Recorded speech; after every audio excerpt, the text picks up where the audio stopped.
नोएडा के अंदर कंपनियों में काम करने वाले कर्मचारी अपने वेतन को लेकर प्रदर्शन कर रहे थे। अचानक एक महिला कर्मी के पैर में 2 गोली लगी। आखिरकार यह प्रदर्शन इतना उम्र क्यों था और इस प्रदर्शन के बाद श्रमिकों के पक्ष में योगी आदित्यनाथ के फरमान ने क्यों नोएडा प्रशासन को हिलाकर रख दिया और इन सब से दूर श्रम मंत्री अनिल राजभर इस पूरे मामले पर क्यों खामोश हैं? योगी के नए आदेश के बाद अब कंपनियां अपनी मनमानी क्यों नहीं कर पाएंगी? दिखाएंगे इंडिया जंक्शन की इस स्पेशल रिपोर्ट में।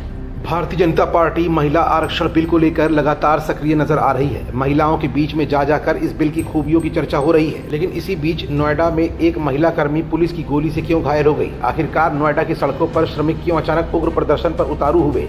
इस बीच श्रम मंत्री अनिल राजभर की चुप्पी के बाद योगी आदित्यनाथ ने क्यों अपने हाथ में कमान ले ली है और योगी के फरमान से श्रमिकों में क्या खुशी की लहर है? ये तमाम ऐसे सवाल है जिनका जवाब अपनी आज की इस रिपोर्ट में हम आपको दिखाएंगे भी और बताएंगे भी।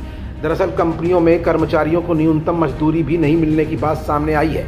कंपनी कर्मचारियों का दावा है कि उन्हें हर महीने 12,000 रुपये वेतन मिलता है। वो 20,000 रुपये वेतन की मांग करते दिख रहे हैं। इन सबके बीच सीएम योगी आदित्यनाथ का बयान सामने आ चुका है, लेकिन अब तक प्रदेश के श्रम मंत्री अनिल राजभर इस मसले पर कुछ भी कहते नहीं दिखे हैं। ऐसे में श्रम मंत्री को लेकर सवाल खड़े होने लगे हैं। नोएडा में कर्मचारियों के प्रदर्शन को लेकर सवाल खड़े हो रहे हैं। कर्मचारी मामूली वेतन वृद्धि के बाद विरोध प्रदर्शन कर रहे थे। हालांकि विवाद तब और भी ज़्यादा गहरा गया जब प्रदर्शनकारी कर्मचारी और पुलिस आमने सामने आ गए। प्रदर्शनकारियों और पुलिस के बीच झड़प हो गई। इसी दौरान एक महिला कर्मी को 2 गोलियां लगीं। उसे अस्पताल में भर्ती कराया गया। नोएडा में चल रहे श्रमिकों के आंदोलन के बीच यूपी सरकार ने अब बड़ा फैसला ले लिया है। मुख्यमंत्री योगी आदित्यनाथ ने कर्मचारियों को समय से 2 गुना ओवर टाइम भुगतान करने के आदेश जारी कर दिए हैं। इसके अलावा समय से सैलरी और बोनस सीधे बैंक खाते में जमा करना बेहद ज़रूरी कर दिया है। उच्च स्तरीय समीक्षा बैठक में मुख्यमंत्री ने निर्देश दिए कि सभी औद्योगिक विकास प्राधिकरण अगले 24 घंटे के भीतर औद्योगिक संगठनों, उद्योग प्रतिनिधियों और इकाई प्रबंधन से सीधा संवाद स्थापित करें और समस्याओं का समाधान संवाद के माध्यम से प्राथमिकता के तौर पर सुनिश्चित किया जाए।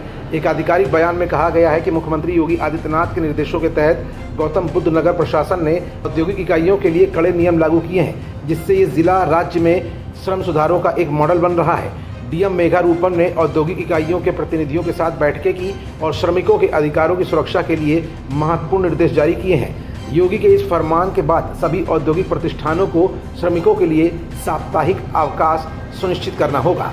अगर कर्मचारियों से रविवार को भी काम लिया जाता है तो उन्हें 2 गुनी मजदूरी देनी होगी। हर महीने की 10 तारीख को एक मुश्त वेतन देना होगा। श्रमिकों को वेतन की स्लिप भी प्रदान किए जाने का निर्देश जारी किया गया है। इसके अलावा बोनस का भुगतान 30 नवंबर तक सीधे श्रमिकों के बैंक खाते में करना अनिवार्य होगा। प्रशासन ने कार्यस्थल पर महिलाओं की सुरक्षा पर भी जोर दिया है। सभी फैक्ट्रियों को निर्देश दिए गए हैं कि वो यौन उत्पीड़न के मामलों के समाधान के लिए महिलाओं की अध्यक्षता में आंतरिक शिकायत समितियां बनाएं। साथ ही शिकायत पेटियां भी स्थापित करें ताकि श्रमिक बिना डर के अपनी समस्या रख सकें।